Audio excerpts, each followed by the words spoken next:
Meron po tayong for sale na property dito sa Quezon City. So, Sikatuli Village po siya.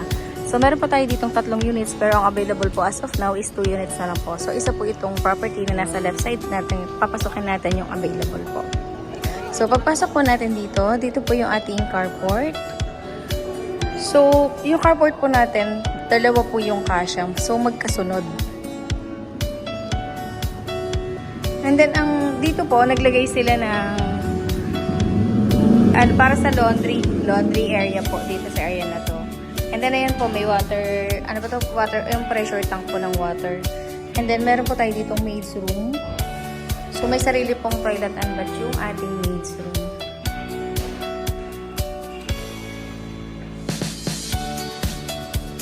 And meron din pong wardrobe na kasama or built-in cabinet.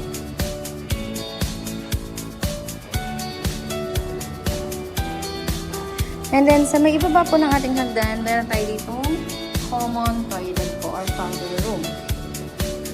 And meron po tayong storage room dito sa may ibaba ng ating hagdan. Now, akit po naman tayo sa ating second floor. So, pag-akit po natin dito, yung ating main door dito pagpasok po natin. So, nilagyan po nila ng sliding door yung ating living room or living area. So, naka-ready na po siya. Meron na ding window type na aircon na kasama. At dito po, meron tayong toilet and bath.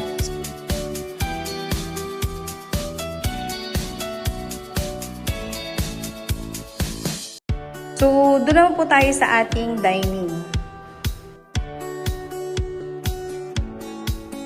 Ito naman po yung ating dining. Ayun, ang ganda. May CCTV po na included po itong kasama. So, ito yung ating dining. And dito po nakadesign yung ating refrigerator para naman po dito sa ating kitchen. Dito po sa may baba ng hagdan natin, meron ding storage room. So, now, let's proceed po sa ating third floor. So, dito sa third floor po natin, nandito po yung ating mga bedrooms talaga. So, meron po tayo ditong 2 bedrooms. So, pag-akit natin, kaliwa at saka sa kanan yung ating bedroom po. So, itong left side ko po, ito yung ating bedroom. So, may included na po siyang aircon na kasama. So, ito yung ating split type na aircon. Kasama na po yan. And meron pong built-in cabinet. And of course, yung sariling toilet and bath. And may water heater na din po siyang kasama yan.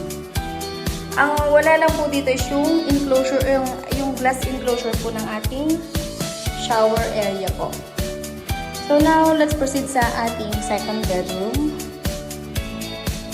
Ito pong cabinet na to is para dun sa mga sapatos, sandals, yun po yung use niya. So, ito naman po yung ating second bedroom. Pagpasok po, ito yung ating built-in cabinet. And then, ito naman po yung pinaka-bedroom natin. May kasama na siyang window type na aircon. Ang fit po na kama para dito or bed frame is queen size na bed. And ito po yung sariling toilet and bath niya. Siguro, ano yun? Yung isa po, I think lalagyan din po nila nitong glass partition. So, we'll confirm na lang po kapag nag-viewing po. Then, proceed na po tayo sa ating 4th floor. So, 4th story po yung ating building po dito. So, dito naman po, yan, may additional pa rin po na show rack dito. Yan. Ito naman po is para siyang bedroom siya, pero para siyang attic kasi siya yung pinaka-last na bedroom po. And same size lang din po siya dun sa baba, pero isa na lang po yun dito sa taas. Masyado lang siyang mababa yung ceiling po natin dito. So, yan, may kasama na rin po siyang inverter na window type na aircon. And of course, ito yung ating toilet and bath. So, lahat po ng ating bedroom may kasamang toilet and bath, tapos may water heater na rin pong included. So, sa mga interested client po, free to contact me at 0917-143-9488.